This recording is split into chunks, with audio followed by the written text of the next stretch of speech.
तो गुण संधि का हिंदी में हमें पाठ्य योजना बनाना है। उसके लिए गुण संधि का टॉपिक पाठ्य विषय में लिखेंगे और उसके बारे में कुछ। जब संधि करते समय अ आ के साथ ई हो तो ए बनता है। जब ए अ आ के साथ उ हो तो ओ बनता है। जब अ आ के साथ री हो तो अर बनता है। तो यह गुण संधि कहलाती है। ऐसा लिखेंगे। उसके बाद कुछ उदाहरण लिखेंगे, जैसे कि महा प्लस ईस महेश, नर प्लस ईस नरेश, सर्व प्लस उदय सर्वोदय, आत्मा प्लस उत्सर्ग आत्मोत्सर्ग। इसके बाद हम व्याकरण शिक्षण के सामान्य उद्देश्यों के बारे में लिखेंगे, जिसमें हिंदी व्याकरण के प्रति रुचि उत्पन्न करना, व्याकरण के प्रयोगों में प्रेरणा का संपादन करना, संधियुक्त प्रयोगों का परिचय देना, रचना शक्ति का ज्ञान कराना, शुद्ध एवं अशुद्ध शब्दों के अंतर व बोध स्पष्ट करना, बालकों के शब्द भंडार में वृद्धि करना, छात्रों की हिंदी व्याकरण पठन में रुचि जागृत करना, छात्रों में सृजनात्मक शक्ति का विकास करना। ये हमारे सामान्य उद्देश्य रहेंगे। साथ ही विशिष्ट उद्देश्य में संधि युक्त पदों का परिचय देना, संधि युक्त पदों का समास विग्रह का ज्ञान देना, समास का प्रकार व संधि के सह संबंध का ज्ञान देना, पाठ्यपुस्तक के विभिन्न पदों में प्रयुक्त संधि युक्त पदों का ज्ञान देना, नवीन शब्दों की रचना शक्ति का विकास करना, छात्र गुण संधि के नियम छात्र गुण संधि के विषय में अपने ज्ञान को विवृत करेंगे। छात्र गुण संधि से संबंधित उदाहरणों को अपने भाषा में प्रयोग करेंगे। ये हमें विशिष्ट उद्देश्य लिखने होंगे। इसके पश्चात शिक्षण प्रविधियों में हम व्याकरण का पाठ पढ़ा रहे हैं। इसके लिए हम निगमन विधि, जो कि नियम से उदाहरण की ओर चलती है, और आगमन विधि, जो कि उदाहरण से नियम की ओर हो, साथ में प्रश्नोत्तर विधि का प्रयोग करना है। सहायक सामग्री में हम श्यामपट्ट मार्जनी पाठ्यपुस्तक, सुधाखंड और संकेतिका का प्रयोग कर रहे हैं। पूर्व ज्ञान विद्यार्थी संधि के बारे में सामान्य जानकारी रखते हैं, तो उससे हम प्रस्तावना प्रश्न बनाएंगे। तो सबसे पहले प्रस्तावना में हम करेंगे हिंदी व्याकरण में बच्चों से प्रश्न पूछेंगे। हिंदी व्याकरण में आप क्या क्या पढ़ते हैं? तो छात्र क्रिया होगी कि संधि, समास, उपसर्ग इत्यादि। इसके पश्चात इन्हीं से दूसरा प्रश्न बनेगा, संधि के कितने भेद होते हैं? तो उत्तर होगा 3। फिर इस 3 से तीनों भेदों के नाम बताइए। तो स्वर संधि, व्यंजन संधि, विसर्ग संधि, ये छात्र बोलेगा। हमें यहाँ पे जिक्स जेक का प्रयोग करना है, मतलब कि जिससे प्रश्न से उत्तर जो आए उसी उत्तर से वापस प्रश्न बनाना है। फिर इसका जो उत्तर आएगा उससे हमें प्रश्न बनाना पड़ेगा।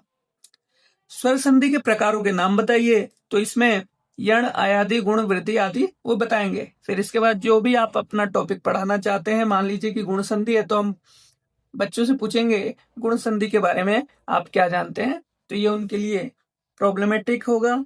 तो हम इसी के बारे में छात्र का उद्देश्य कथन होगा, छात्राध्यापक का।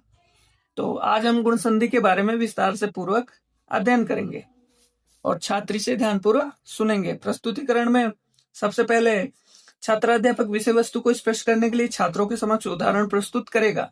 जैसे कि नरेश अच्छा लड़का है, ये एक बोर्ड पे लिखेगा या फिर वो वाचन करेगा।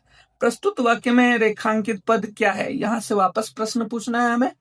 तो वह बोलेगा नरेश। नरेश शब्द का संधि विच्छेद क्या होगा?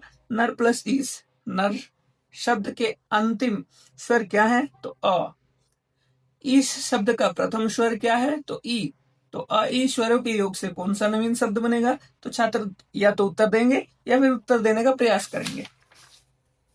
श्यामपट्ट सार में हम लिखेंगे सुर प्लस इंद्र सुरेंद्र। जब दो संधि का आपस में गुण होता है तब उन स्वरों की वजह से परिवर्तन आ जाता है, अतः यह उदाहरण गुण संधि का उदाहरण है। इसके बाद सामान्यीकरण में छात्राध्यापक छात्रों को निष्कर्ष निष्कासन शक्ति के विकास के लिए सामान्यीकरण करेगा। जैसे कि वह वापस छात्राध्यापक उनको निष्कर्ष निकालकर बताएगा, स्वरों के संधि के समय जब उनमें गुण हो तो उनमें संधि होती है, तब उस संधि को गुण संधि कहते हैं। उदाहरण की धनोपार्जन, महर्षि महोत्सव इत्यादि। नियमीकरण में छात्र अध्यापक जो है वो श्यामपट्ट पर नियमों को लिखकर बच्चों को समझाएगा। जैसे कि अ आ से ए बनेगा, आ और ऊ से ओ बनेगा, आ और री से अर बनेगा। विद्यार्थी सूत्र का परिभाषा का ज्ञान करेंगे, मतलब उसे समझेंगे।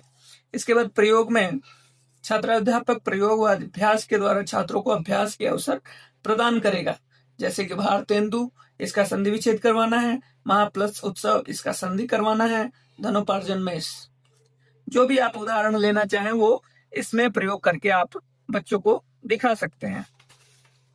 इसके पश्चात मूल्यांकन होगा। मूल्यांकन में जो पठित विषय है उसका परीक्षण करना होता है हमें, इसलिए इसका मूल्यांकन किया जाता है। तो मूल्यांकन के जो प्रश्न होते हैं छात्राध्यापक लपेट फलक में अपने घर से ही बना करके लपेट फलक पर लिख कर लेकर जाएंगे। छात्राध्यापक प्रश्नोत्तर के माध्यम से पठित विषय का परीक्षण करेगा। महा प्लस इस की संधि के योग में कौन सा शब्द बनेगा। फिर दूसरा प्रश्न, चंद्रोदय शब्द की संधि विच्छेद कीजिए। तो मूल्यांकन में आपको कम से कम 4 से 5 प्रश्न लिखकर तैयार कर लेकर जाना होता है। और अंतिम में आपको जब भी क्लास छोड़नी हो तो उसमें आप 1 या 2 प्रश्न गृह कार्य के लिए श्याम पट पर लिखेंगे। तो छात्राध्यापक ज्ञान को दृढ़ीकरण करने के लिए छात्रों को गृह कार्य देगा। जो भी आपने उसे पढ़ाया है उसे दृढ़ करने के लिए आप इस प्रश्न को गृह कार्य के रूप में दे सकते हैं। तो मिलते हैं अगले पाठ्य योजना में, तब तक के लिए धन्यवाद।